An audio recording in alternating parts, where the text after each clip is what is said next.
Rowan Bellamy had one hand over the curve of his pregnant belly and the other raised uselessly against a wall of cameras when a reporter shouted the question he had spent 3 months dreading. Did you get pregnant to force Dashiell Sloan to acknowledge you? Camera flashes burst across his vision. Rowan stopped breathing. He had promised himself this would never happen. He would never become the anonymous Omega accused of trapping the country's most famous alpha. He would never turn one private night into a weapon against Dash's career. And yet here he was outside a television studio, surrounded by strangers demanding to know whether his unborn child was a scandal. Please move, Rowan said, forcing his voice steady. You're blocking the emergency exit. Another question came, then another. Rowan lowered his head, wishing invisibility were something a person could choose. Through the studio's glass doors, beneath lights bright enough to make everyone look unreal, Dashiell Sloan suddenly stood up. Their eyes met. Dash's expression changed. Then he started toward the door. 3 months earlier, Rowan's greatest problem had been a mistranslated sentence. He was 27, an Omega, and a freelance localization editor whose job mostly consisted of making other people sound smarter while remaining completely invisible himself. That suited him. Invisible people didn't become headlines. Invisible people paid rent, met deadlines, and went home to quiet apartments where nobody expected anything glamorous from them. Tonight, however, Rowan was working backstage at the Halcyon Film Awards, checking English subtitles for an international presentation when he noticed a disaster 10 minutes before airtime. A translated quote from Dashiell Sloan had turned, "I owe everything to the people who took a chance on me," into something much closer to "people owe everything to me because I took the chance." Rowan stared at the screen. Oh, absolutely not. The technician beside him shrugged. That's what they sent. And if it goes live, tomorrow everyone thinks America's favorite actor has declared himself a gift to civilization. Rowan grabbed the keyboard. He wasn't authorized to rewrite a proof copy. He also wasn't willing to watch someone get publicly humiliated because everyone else was afraid to touch a locked script. Rowan corrected the lines seconds before the presentation rolled. Later, while celebrities drifted through the ballroom beneath chandeliers and champagne-colored light, Rowan packed his laptop into a worn messenger bag and prepared to disappear exactly as planned. You changed my words. Rowan froze. He turned and found Dashiell Sloan standing behind him, not surrounded by assistants, not smiling for photographers, just standing there with 2 glasses of water, offering Rowan one. Rowan accepted it cautiously. Technically, I restored your words. Dash's mouth twitched. My publicist said nobody was supposed to alter the approved translation. Then your publicist is welcome to fire me from a freelance contract that ends in approximately 6 minutes. Dash laughed. It wasn't the polished laugh Rowan had heard in interviews. It escaped him suddenly, warm and surprised. Rowan stared before remembering that staring at Dashiell Sloan was probably how half the country spent its free time. You knew you could get blamed, Dash said. Why fix it? Rowan adjusted the strap on his bag. Because it wasn't what you said. Something in Dash's face quieted. People moved around them, calling his name, waiting for his attention, but he kept looking at Rowan. What's yours? What? Your name. Rowan Bellamy. He hesitated, then smiled. You really don't have to remember it. An assistant appeared across the ballroom and signaled urgently for Dash. Rowan expected him to leave. Instead, Dash stepped aside when a server nearly backed into Rowan, placing one steady hand against the edge of the table so Rowan had space to move without being crowded. It was such a small thing that Rowan almost missed what made it strange. Everyone else moved for Dashiell Sloan. Dashiell Sloan had moved for him. Rowan Bellamy, Dash repeated carefully. I think I can manage that. Then he was gone, swallowed by lights and expensive suits and people who belonged in photographs. Rowan stood alone with his water, feeling ridiculous because his heart had somehow forgotten its normal rhythm. He told himself it meant nothing. Men like Dash met thousands of people. By tomorrow, Rowan would become another forgotten face behind another finished production.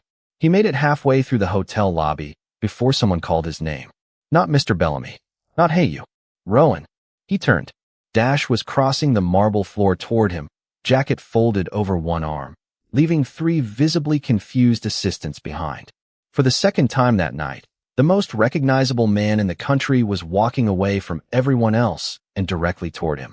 Are you leaving? Dash asked. Rowan glanced at the doors. That was the plan.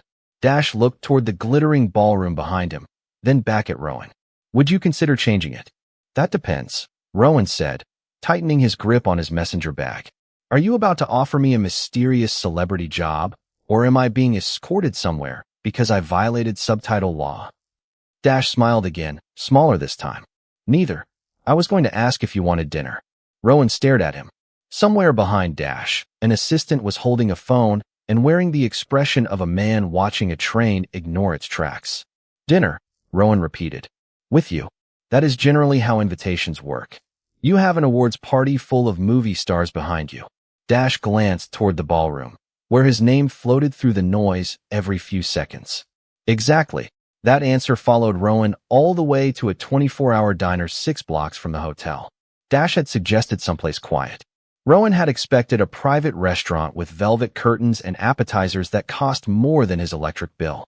Instead, Dash pulled a baseball cap low over his forehead and chose a corner booth beneath a flickering neon sign advertising pie. Even disguised, he changed the room. 2 college students whispered near the register. A server froze for half a second when she recognized him, then professionally recovered. Dash noticed both reactions and pretended not to. Rowan noticed that too. You could have had dinner anywhere, Rowan said after they ordered. Dash looked at the laminated menu. Here. Has fries. Compelling argument. I have spent 4 hours eating decorative food from spoons the size of quarters. I need potatoes. Rowan laughed before he could stop himself. Dash looked pleased, which was deeply inconvenient. Rowan reminded himself that this was Dashiell Sloan, an alpha whose last movie had opened on thousands of screens, whose face occupied billboards taller than Rowan's apartment building. One conversation did not make them friends. A plate of fries definitely did not make this a date. Then the server returned and nervously asked Dash for a photograph. Of course, Dash said. He stood, smiled, asked her name, and waited while she called over another server who wanted one too. He never rushed them, never looked toward Rowan with irritation. When he sat again, however, his shoulders dropped as though someone had quietly removed a weight from them. You hate that, Rowan said. Dash's eyes lifted. No, you are very good at lying. Occupational skill. Rowan pushed the ketchup toward him. You do not hate the people. You hate having to become Dashiell Sloan every time somebody recognizes you. Dash went still. For the first time all evening, Rowan wondered whether he had crossed a line. Sorry, that was none of my business. Do not apologize. Dash turned one fry between his fingers. Most people assume being recognized is the part one enjoy most. Do you? Sometimes. His voice softened. Sometimes I would like to enter a room without everyone already deciding who I am before I open my mouth. There it was. Not the movie star. Not the immaculate alpha from magazine covers. Just a tired man eating fries at midnight because apparently nobody had asked what he wanted for dinner. Rowan's defensiveness loosened by 1 careful inch. Then tonight, do not be him. Dash blinked. Who should I be? Dash, presumably. Unless you have another secret identity. A real laugh escaped him. Dash is fine. Good. Dash, you are stealing my fries. You gave me the ketchup. That was hospitality, not legal transfer of potato rights. Dash slid the plate toward Rowan with exaggerated solemnity. My apologies. The conversation became strangely easy after that. They talked about terrible movie dialogue, Rowan's localization work, the first job Dash had taken before anyone knew his name, and why Rowan preferred translating comedy even though it paid worse. Dash asked questions and actually listened to the answers. When Rowan explained how one misplaced word could change whether a character sounded cruel or frightened, Dash said, So your job is making sure people are understood. Rowan looked down at his coffee. Something like that. You are good at it. The compliment landed harder than it should have. Most clients noticed Rowan only when something went wrong. Dash had noticed what he did right. Near 1 a.m, they stepped outside into cool city air. A black sport utility vehicle waited at the curb, and the driver immediately opened the rear door. The sudden return of Dash's world made Rowan straighten. Well, he said, thanks for the fries I'm mostly paid for by defending them. Dash did not get into the vehicle. How are you getting home? Train. Dash looked toward the nearly empty street. At this hour? I am 27, not 12. I noticed. Rowan narrowed his eyes, unsure whether that had been flirting. Dash rescued him from deciding. Let me drive you. You do not have to. I know. That stopped Rowan. Dash opened the door but did not touch him, did not order him inside, simply waited. Rowan realized that was becoming a pattern. Dash had enough power to make entire rooms rearrange themselves around him, yet with Rowan, he kept asking. Rowan climbed in.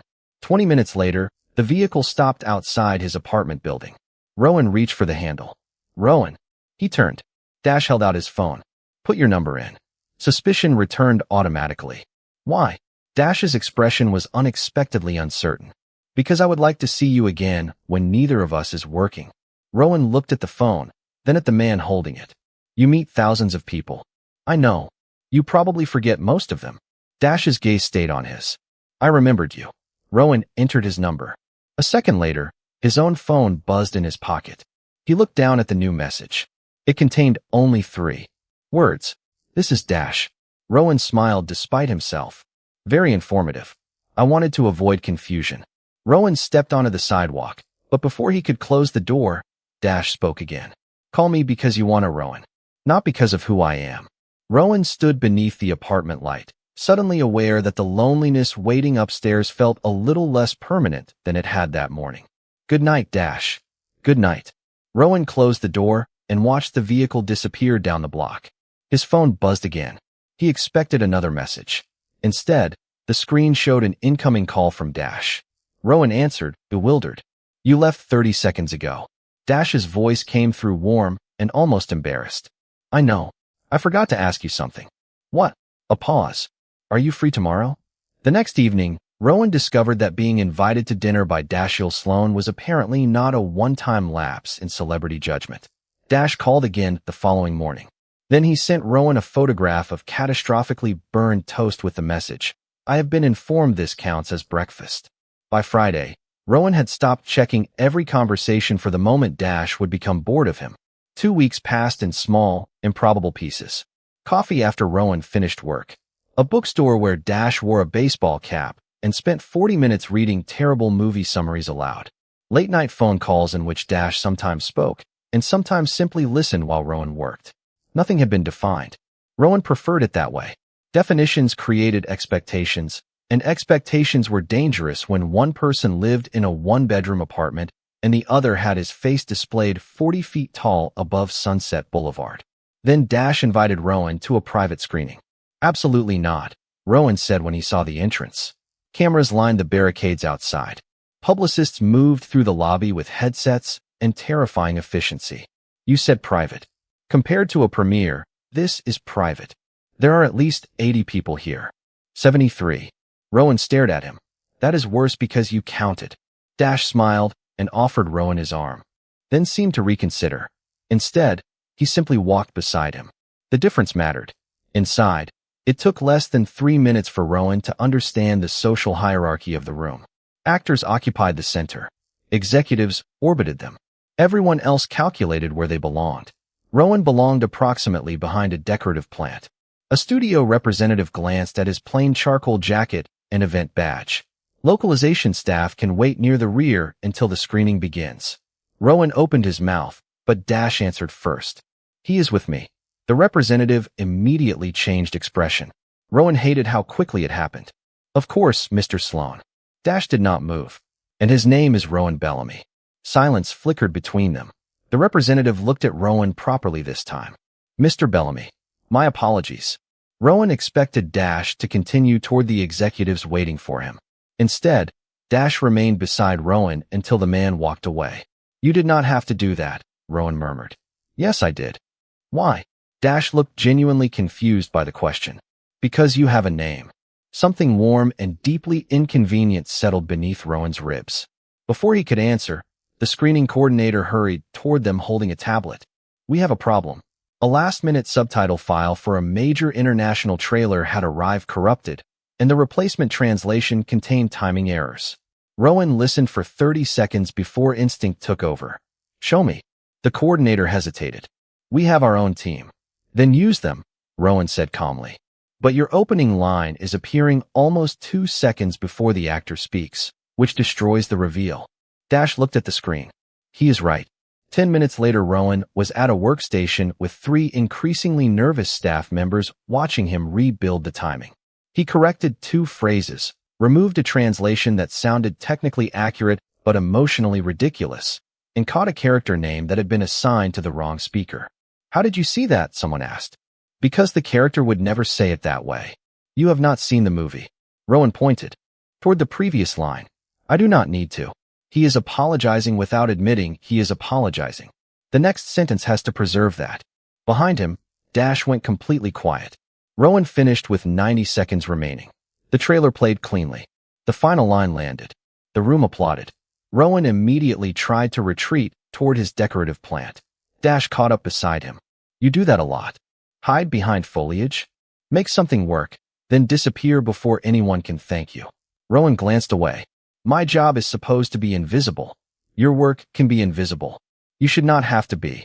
Rowan had no clever answer for that. During the reception afterward, producers repeatedly tried to pull Dash into conversations. He was courteous to every one of them, but he kept returning to Rowan. When a famous director offered Dash a seat at the central table, Dash looked toward Rowan standing alone near the wall and said, "Only if there are 2 seats." Rowan heard it. So did everyone nearby. For once, he did not feel like the person who had accidentally wandered into someone else's world. He felt chosen within it. Much later, Dash's driver took them back toward Rowan's apartment. Dash's phone kept lighting up on the seat between them. Publicist. Studio. Manager. Publicist again. One message flashed long enough for Rowan to read only a few words. "We need to discuss boundaries before this becomes visible." Dash turned the phone face down without replying. "Your life looks exhausting," Rowan said softly. "Sometimes." Dash watched the city lights slide across the window. Tonight was not. Rowan's heart stumbled. Dash looked at him then. Without the practiced expression he gave cameras. "I have to leave Sunday for a shoot. 6 weeks." Rowan had known this was temporary. Somehow hearing the number made temporary hurt. "That is a long time." "It is." Dash hesitated. "I do not want this to end because I get on a plane." Rowan looked at their hands resting inches apart on the leather seat. Neither moved closer. Neither moved away. "What exactly is this?" he asked. Dash was silent for one breath. "Something I want another chance to understand." The vehicle stopped. Outside Rowan's building. Rowan should have said goodnight. Instead, he looked at Dash and made the first choice that frightened him more than disappearing ever had. "Then come upstairs for coffee." Dash's expression softened. "Coffee? Do not make me regret this." "I would not dare." Rowan opened the door, and for the first time since meeting him, Dash silenced his phone completely before following. Coffee turned into 2 hours of conversation, and sometime after midnight, Rowan realized Dash had stopped looking at his phone entirely. That should not have felt intimate. Somehow it did.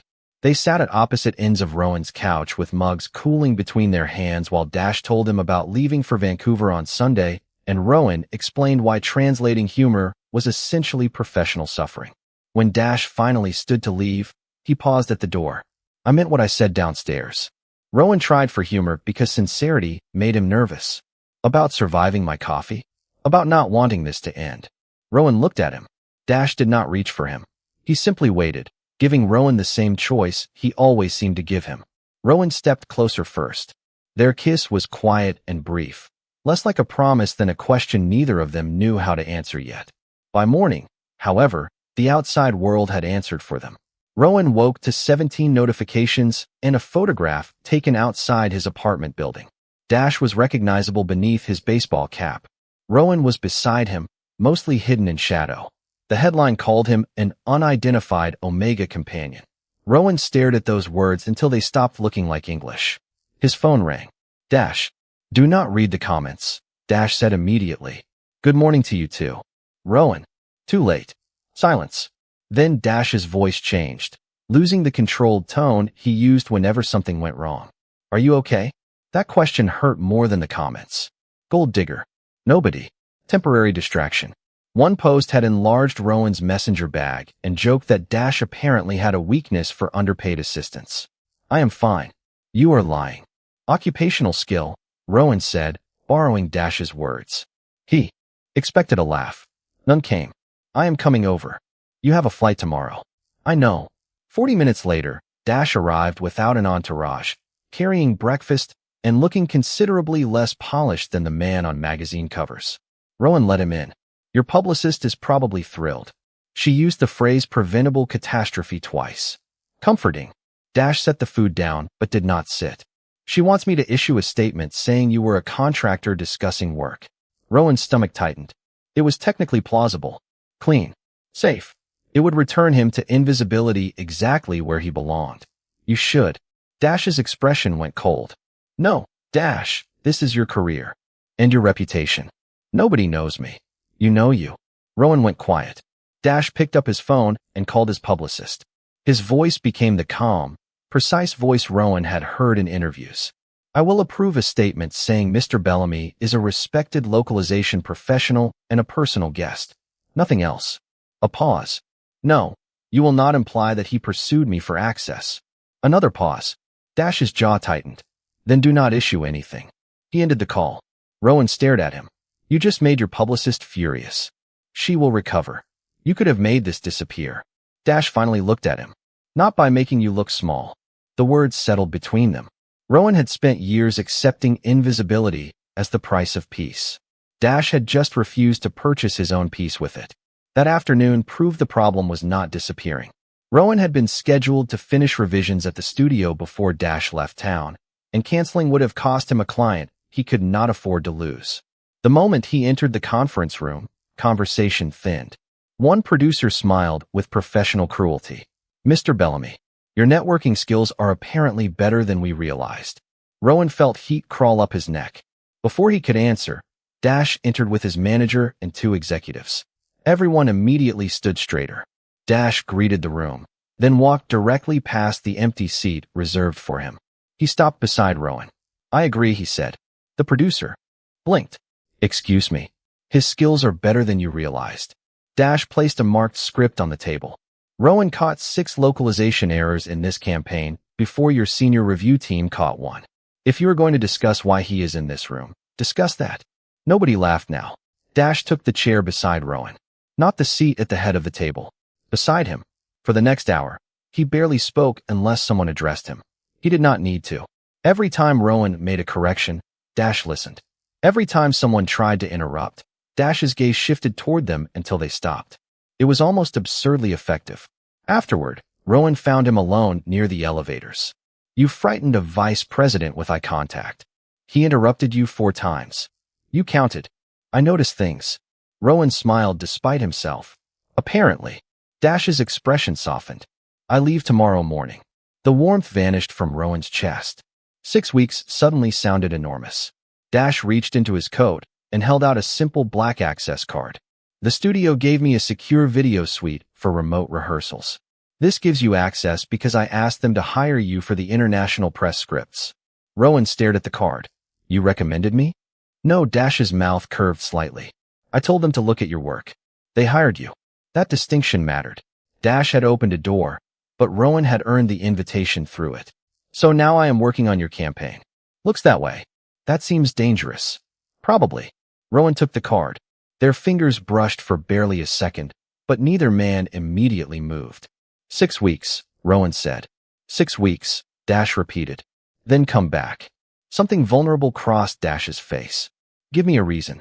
Rowan looked at the man who could command a room without raising his voice, who had refused to save himself by diminishing Rowan, and realized he no longer wanted to pretend this was casual. Come back for me. Dash went completely still. Then he smiled, not like Dashiell Sloan beneath a spotlight, but like Dash in a midnight diner. That is a very good reason. The next morning, his plane left for Vancouver. 3 weeks. Later, Rowan stood alone in his bathroom holding a pregnancy test, staring at 2 unmistakable lines while Dash's name lit up his phone. Rowan let Dash's call ring until the screen went dark. Then it rang again. He stood barefoot on the bathroom tile, pregnancy test trembling between his fingers, staring at 2 lines that had divided his life into before and after. His first instinct was to answer. His second was stronger. Protect him. Rowan had spent 3 weeks watching Dash's face appear across entertainment news from Vancouver. A major studio campaign. International interviews. A franchise contract rumored to be worth more money than Rowan could imagine earning in 10 lifetimes. And threaded through it all were clues Rowan had tried not to notice. Dash's publicist calling constantly. That message about boundaries becoming visible. The careful entrances. The private car. The studio machinery that could turn one photograph into a crisis before breakfast. Rowan finally answered on the third call. Hey. Dash exhaled. There you are. His relief made Rowan close his eyes. Long day. 14 hours. I have been pretending to look heroic in the rain. Occupational hazard. You sound strange. Of course he noticed. Dash always noticed. Rowan looked at the test again. I am tired. Then sleep. I just wanted to hear your voice. Rowan nearly told him.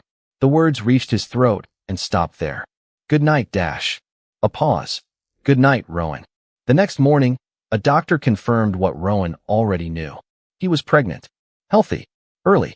Completely real. Rowan sat alone in his car afterward with both hands around the steering wheel and understood that there was no version of his future untouched by this. He opened Dash's contact. Then a news alert appeared first. Dashiell Sloan had signed the final agreement for a massive global film campaign. Rowan read the article twice. Public appearances. International promotion. Brand partnerships. Months of scrutiny. Suddenly, the warning about boundaries made terrible sense. Rowan imagined the headline before anyone could write it. Unknown Omega pregnant with America's biggest actor. He imagined strangers deciding he had planned everything. He imagined Dash being asked about Rowan instead of his work for years. So Rowan did what he had always done best. He made himself smaller. He typed, I need some space. I am sorry. Then he turned off his phone.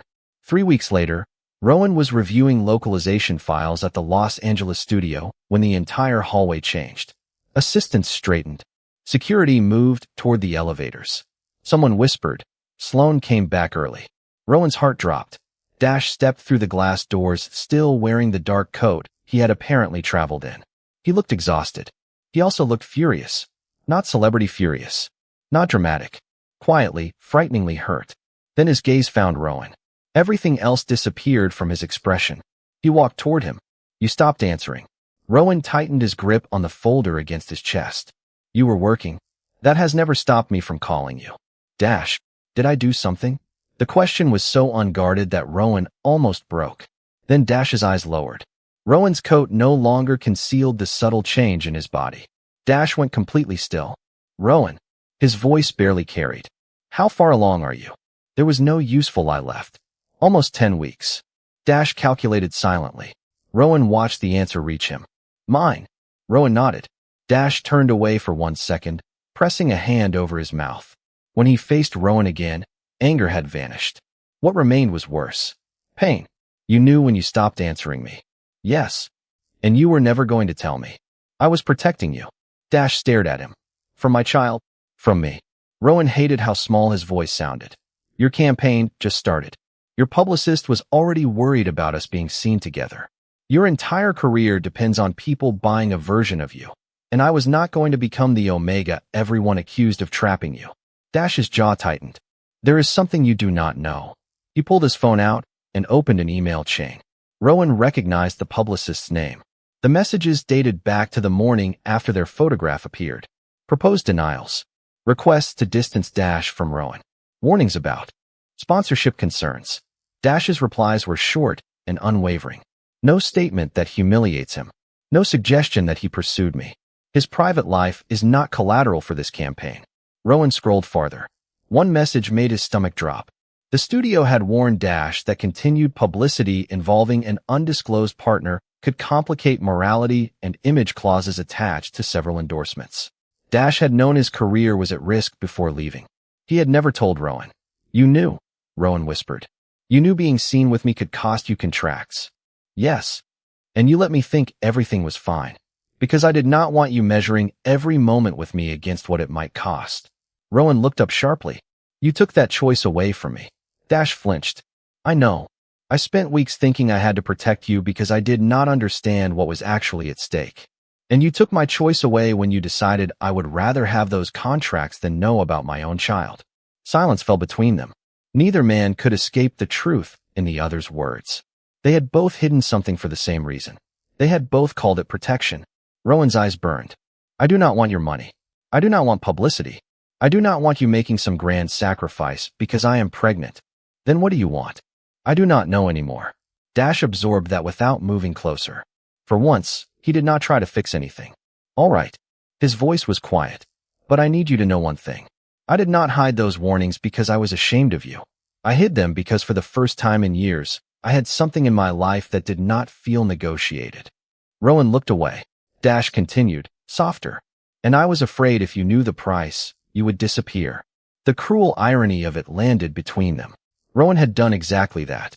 Dash took one slow step backward, giving him space even now. I will not pressure you. I will not announce anything. I will not decide what happens next. He swallowed. But if you let me, I want to be there. Rowan finally looked at him. For the baby? Dash's expression cracked with something painfully honest. For both of you. Rowan wanted to believe him. That was what frightened him most. I have an appointment Thursday, he said after a long silence. Hope flashed across Dash's face, but Rowan lifted a hand. This does not mean everything is fixed. I know. I am still angry. You should be. Rowan hesitated. 10 in the morning. Dash nodded once. I will be there. Rowan walked away before hope could become forgiveness. Behind him, Dash did not follow. For the first time since they met, there was distance between them neither man wanted, and on Thursday morning they would have to decide whether hearing their child's heartbeat could begin closing it. Dash was already in the clinic waiting room when Rowan arrived at 9:47 Thursday morning. No security team, no publicist, no expensive coat designed for photographs. Just Dash in a dark hoodie, baseball cap, and a chair clearly built for someone 6 inches shorter than him. He stood when Rowan entered, then stopped himself from approaching. Morning.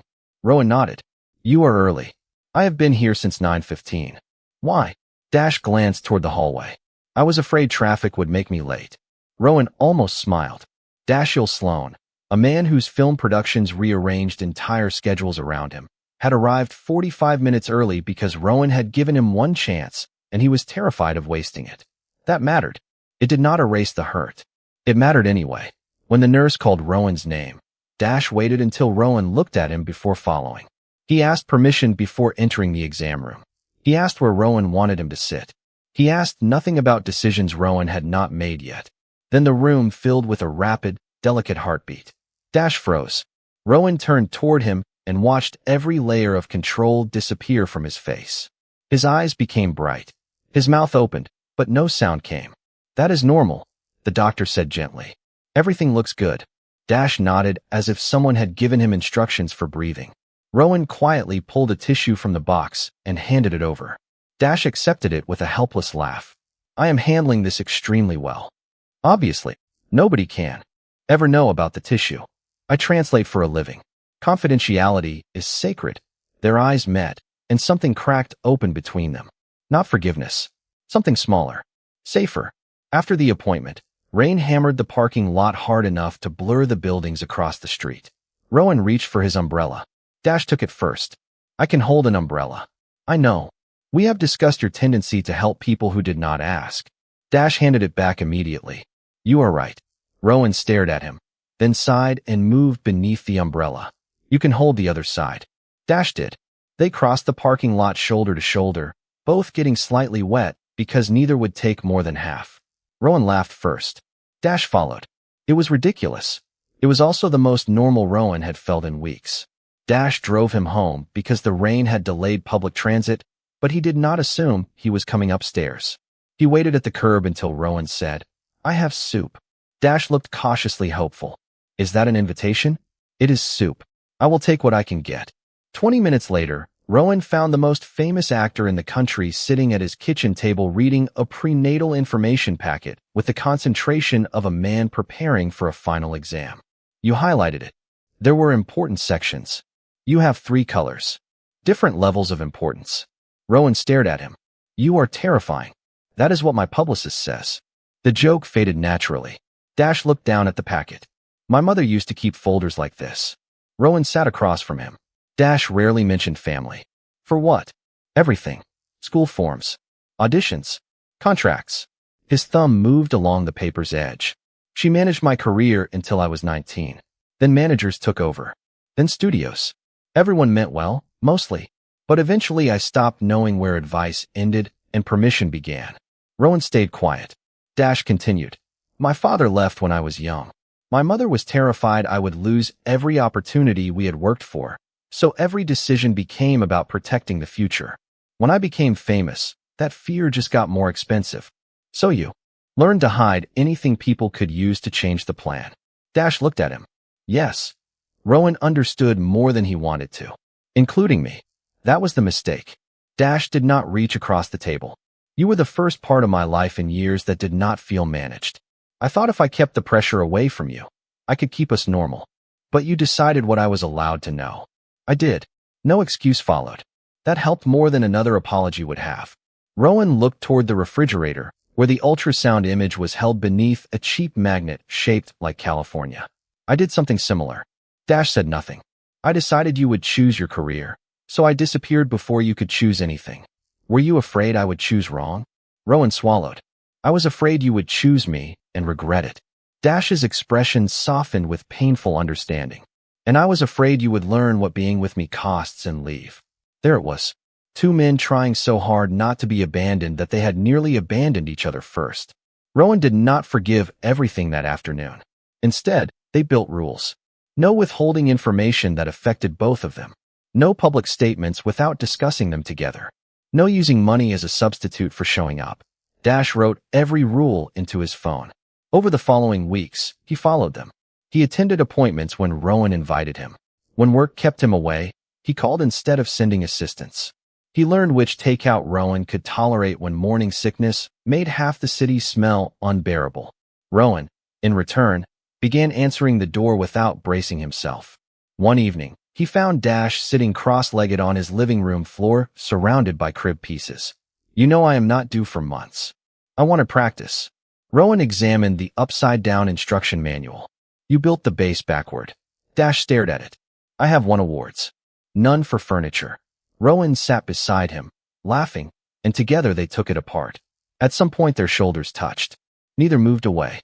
Dash looked toward Rowan, quiet and uncertain. Rowan rested his head against Dash's shoulder. For only a moment. It was not a declaration. It was trust returning in inches. Dash did not ruin it by asking for more. The next morning, Rowan woke to his phone vibrating across the nightstand. He expected Dash. Instead, dozens of messages filled the screen. At the top was a photograph taken outside the prenatal clinic. Dash leaving through one entrance. Rowan leaving through another. Beneath it, a headline asked the question they had both known the world might eventually ask. Rowan instinctively placed a hand over his belly. Then his phone rang. Dash. This time, Rowan answered on the first ring. Rowan answered on the first ring. Tell me you have seen it. I have. Dash sounded calm, but Rowan heard movement behind him, several voices speaking at once, someone asking whether the studio should delay his morning press appearance. Are you alone? Yes. Lock your door. Do not answer anyone until I call again. Rowan's stomach tightened. Dash, we made rules. Silence. Then Dash lowered his voice. You are right. I am not keeping you in the dark. The photograph was sold overnight. My team is tracing where it came from, and reporters have already identified the clinic. I am coming to you as soon as I can. What are they saying? Another pause. Do not read it. Rowan closed his eyes. That bad. That dishonest. Rowan opened the first article anyway after the call ended. By noon, one photograph had become an entire invented life.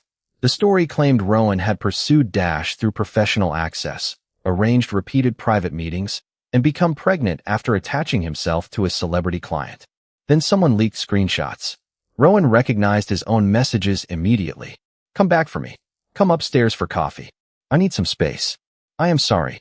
Each sentence was real. The order was not. Dates were missing. Dash's replies had been removed. On screen, Rowan looked calculating, then demanding, then mysteriously distant after getting what he wanted. The worst headline called him an ambitious Omega translator who turned professional access into permanent leverage. Rowan read that one twice. Not because he believed it, because other people did. His work. Email filled with cancellations. A client postponed a contract until public attention settled. Someone found an old photograph from the screening and circled Rowan standing beside Dash, as if proximity itself were evidence. By afternoon, reporters waited outside his apartment. Rowan stayed away from the windows. He had spent years building a quiet career through skill nobody saw, and strangers had erased all of it before lunch. Then Dash arrived. The noise outside surged when his vehicle stopped. Rowan expected him to enter surrounded by security. Instead, Dash came upstairs alone. The moment Rowan opened the door, Dash's controlled expression broke. "Are you all right?" Rowan almost laughed. "Professionally, socially, or as the alleged mastermind who seduced you with subtitles?"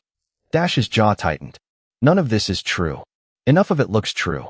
That does not make it true. My clients do not seem interested in the distinction." Dash stepped closer, then stopped, waiting. Rowan hated that even now he noticed the restraint. "Your team can release the full messages," Rowan said. "They cannot." The answer came too quickly. Rowan stared at him. "Why?" "Because the complete thread confirms the relationship timeline and gives reporters more information about your home, our appointments, and the pregnancy. Then deny the rest." "My attorneys are preparing something." "Your attorneys." Rowan looked away. Of course. Dash's phone rang. He ignored it. It rang again. Then again. Finally he answered. Rowan heard only fragments. "Network. Live interview. Contract clause. Sponsors." Dash said almost nothing.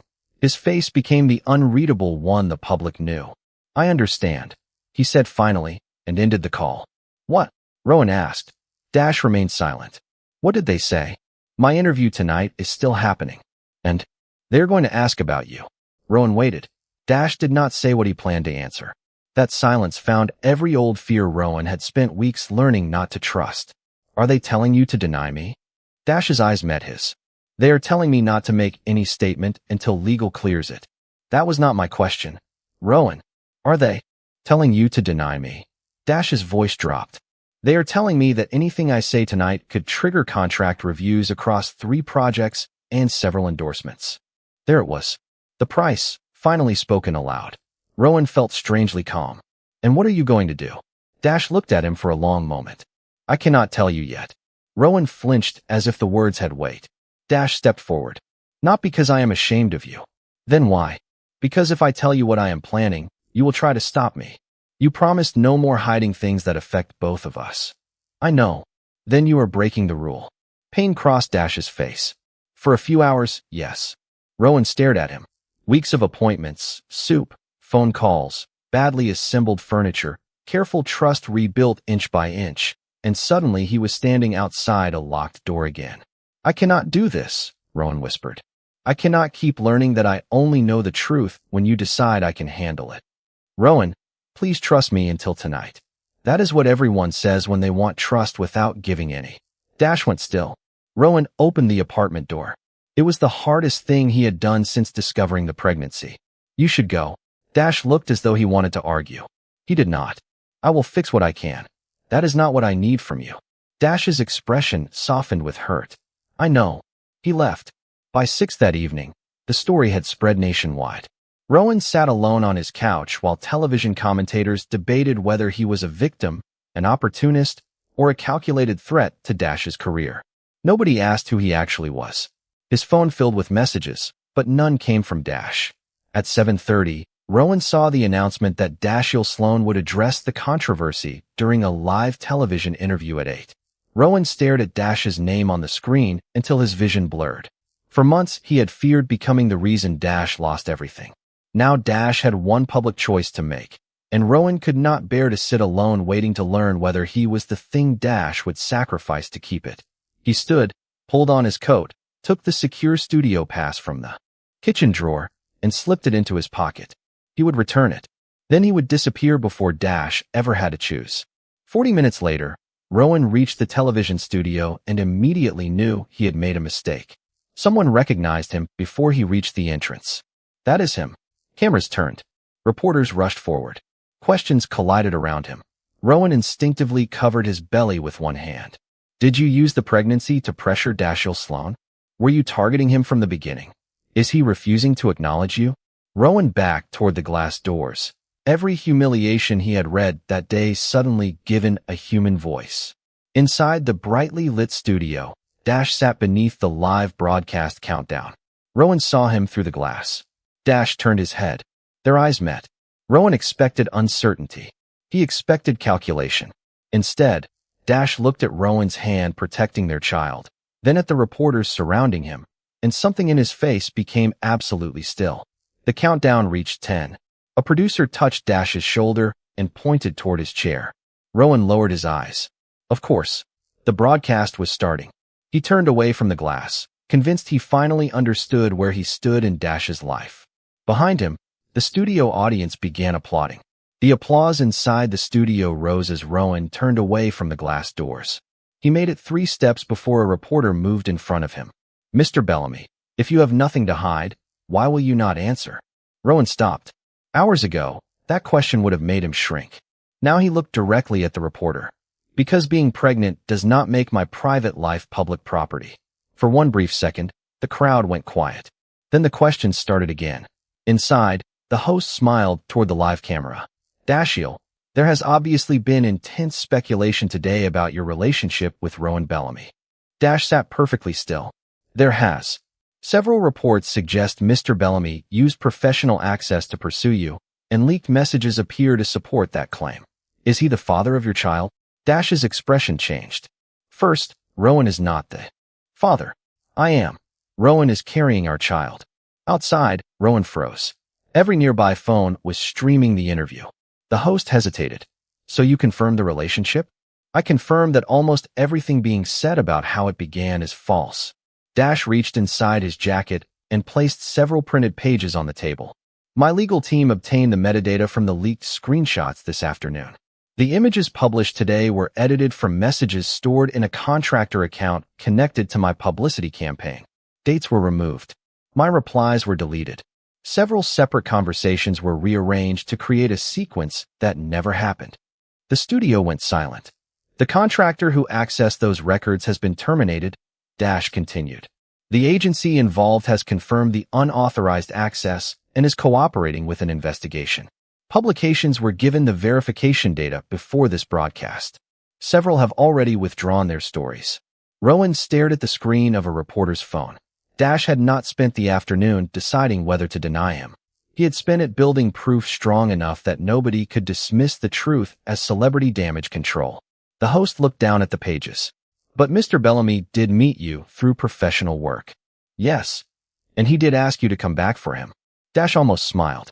"After I spent weeks calling him, inviting him to dinner, and finding reasons to see him again."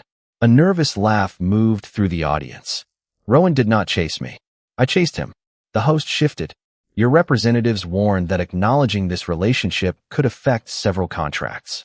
Are you prepared for that consequence?" Dash looked directly into the camera. "Yes." One word. No hesitation. Rowan's chest tightened. "I have spent most of my life being told which parts of myself are safe to show," Dash continued. "Rowan never asked me for access, money, publicity, or a career. In fact, he did the opposite. He tried to disappear because he believed protecting me meant making himself invisible." Dash's voice softened. "And I let him believe that for too long." Rowan could no longer move. "He is also one of the best localization editors I have worked with. He protected my words before he knew me. He corrected a campaign mistake when staying silent would have been safer for him. He earned every professional opportunity he received. If anyone reduces him to the omega carrying my child, they are not describing Rowan. They are describing how little they bothered to learn about him." The word struck somewhere Rowan had kept guarded for years. Dash was not defending a helpless person. He was naming Rowan's value in front of the same world that had erased it. Then Dash glanced toward the glass wall. He saw Rowan. The host was still speaking when Dash removed his microphone from the table and stood. A producer stepped forward. Dash handed him the microphone pack without argument and walked off the set. The cameras followed. So did the live broadcast. The studio doors opened.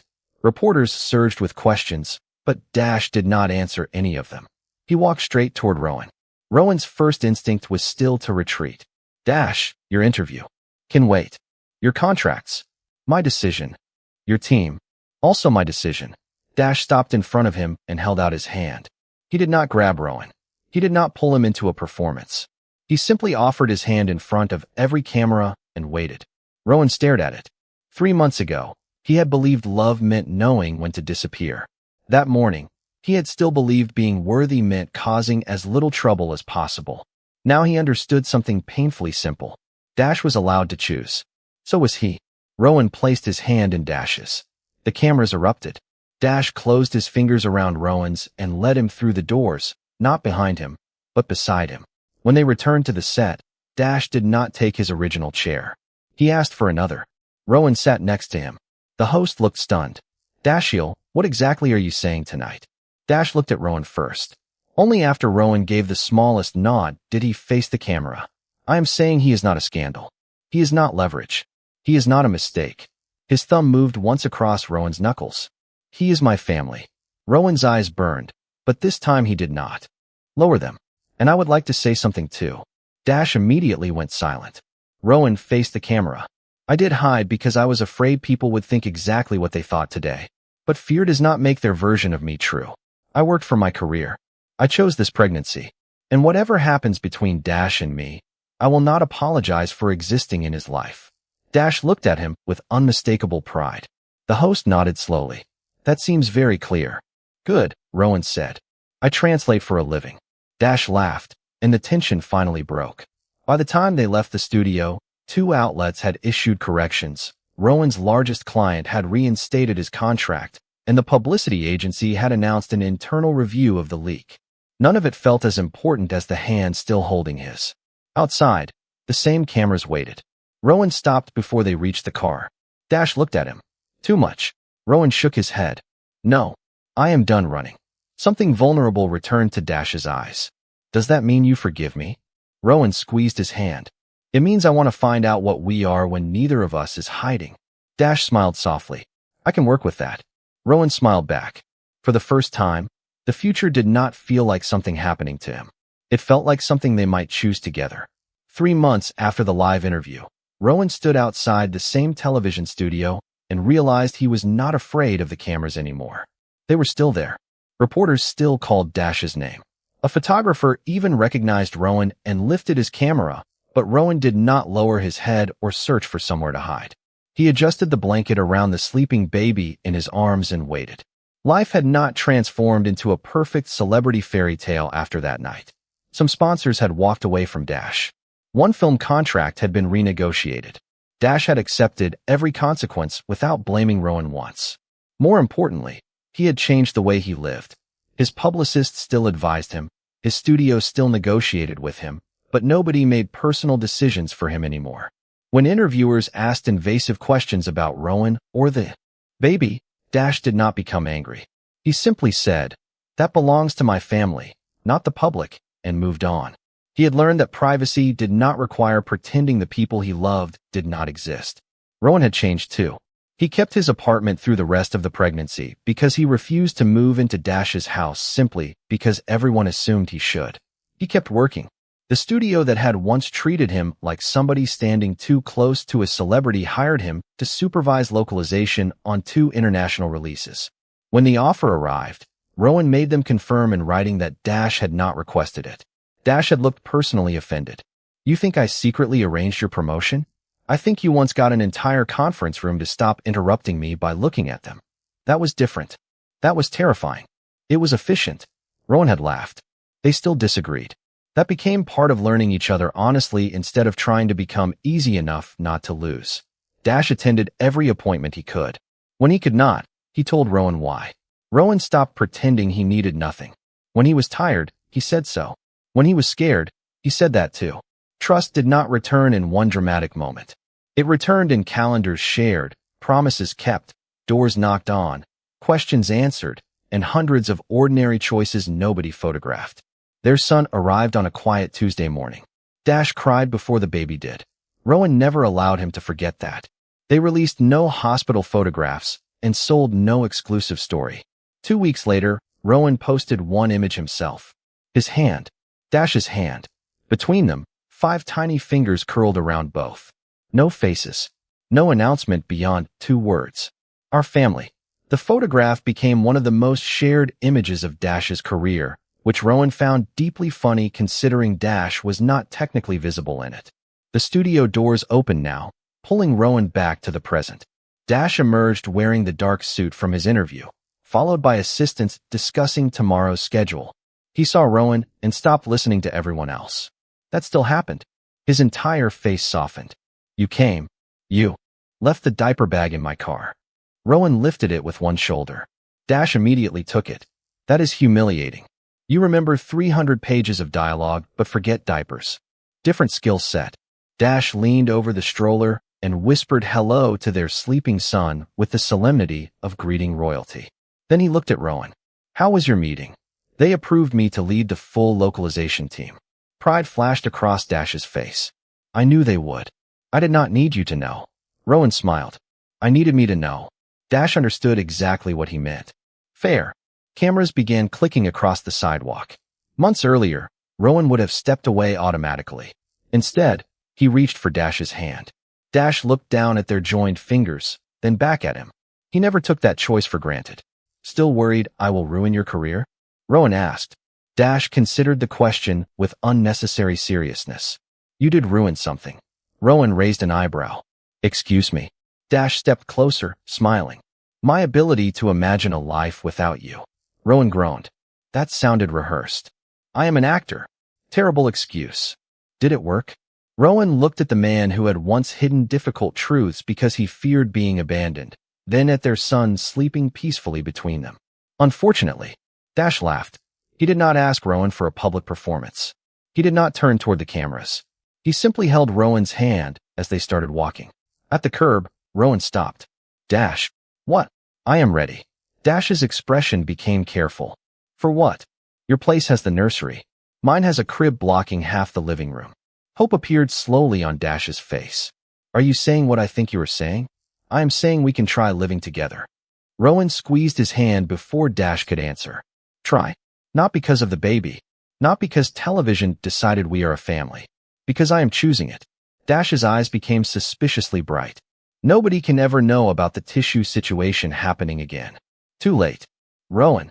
I translate for a living. Accuracy matters. Dash laughed, then rested his forehead gently against Rowan's for one quiet second while the city moved around them. When they crossed the sidewalk, the cameras were still flashing, exactly as they had been the night Rowan believed his only loving choice was to disappear. This time he walked through the light without hiding, carrying a future he had chosen for himself, beside a man who had finally learned that love was not protecting someone from the truth, but trusting them enough to choose it with you. And when Dash reached for his hand, Rowan was already reaching back.